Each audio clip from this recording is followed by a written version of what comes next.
Bonjour, je m'appelle Maurice. Bonjour, je m'appelle Colette. Moi, c'est Flore. Nous allons vous lire Les Rhapsodies de réalité. Notre partenaire, le pasteur Chris Oyakilome. Suivez-nous. Suivez-nous. Suivez-nous.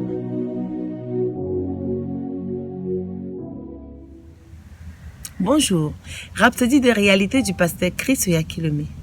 Le thème de ce matin, c'est « Soutenez les idéaux de notre royaume ». Ne savez-vous pas que les injustes n'hériteront pas du royaume de Dieu? Ne soyez pas séduits, ni les fornicateurs, ni les idolâtres, ni les adultères, ni les efféminés, ni les homosexuels. Nous le trouvons dans 1 Corinthiens 6, verset 9. Lorsque vous étudiez les évangiles synoptiques, Matthieu, Marc et Luc, vous remarquerez que Jésus a beaucoup enseigné les principes du royaume céleste. Par exemple, dans Matthieu 19, verset 5 et Marc 10, verset 7 à 8, Jésus a reconnu l'union d'un homme et d'une femme comme la norme de la sexualité humaine dans une relation conjugale. Les apôtres ont bâti leur œuvre sur les mêmes fondements. Dans Romains 1, verset 27, l'apôtre Paul a répété les paroles du Maître, dénonçant ceux qui se livrent à la pratique du même sexe. Et de même, les hommes abandonnant l'usage naturel de la femme, se sont enflammés dans leur désir les uns pour les autres, commettant homme avec homme des choses infâmes, et recevant en eux-mêmes le salaire que méritait leur égarement.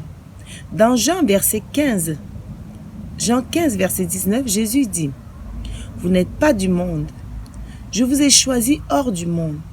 Refusez d'être influencé par le système de ce monde qui est dirigé par Satan. Ne laissez pas vos actions, réactions, pensées, paroles et réponses ressembler à celles des gens du monde. Soutenez les idéaux de notre royaume. Dans notre royaume, la parole de Dieu est l'arbitre final. Notre culte est basé sur la parole qui nous contrôle. Par conséquent, refusez de compromettre les normes, les valeurs et les principes de notre royaume céleste. Marchez à la lumière de la parole. Confession. Je refuse de vivre comme le reste du monde, ni de me conformer à leur façon de faire. Je suis un enfant du royaume, marchant à la lumière de la parole de Dieu et de sa justice, manifestant ardemment les vertus et la perfection de Christ, au nom puissant du Seigneur Jésus-Christ. Si vous voulez faire une lecture approfondie, vous pouvez lire dans Jean 17, versets 14 à 16. Je leur ai donné ta parole, et le monde les a haïs, parce qu'ils ne sont pas du monde, comme moi je ne suis pas du monde.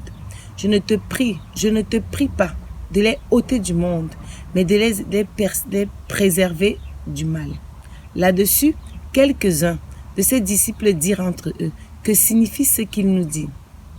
Encore un peu de temps, et vous ne me verrez plus, et puis encore un peu de temps, et vous me verrez, et parce que je vais au Père. Alléluia. Dans Jean 15, verset 19, il nous est dit, si vous étiez du monde, le monde aimerait ce qui est à lui. Mais parce que vous n'êtes pas du monde, et que je vous ai choisi au milieu du monde, à cause de cela, le monde vous hait. Et nous le trouvons aussi dans 1 Jean 2, verset 15 à 17. N'aimez point le monde, ni les choses qui sont dans le monde. Si quelqu'un aime le monde, l'amour du Père n'est point à lui. Car tout ce qui est dans le monde, la convoitise de la chair, la convoitise des yeux et l'orgueil de la vie ne vient point du Père, mais vient du monde. Et le monde passe, et ma convoitise aussi. Mais celui qui fait la volonté de Dieu demeure éternellement. Alléluia. Amen.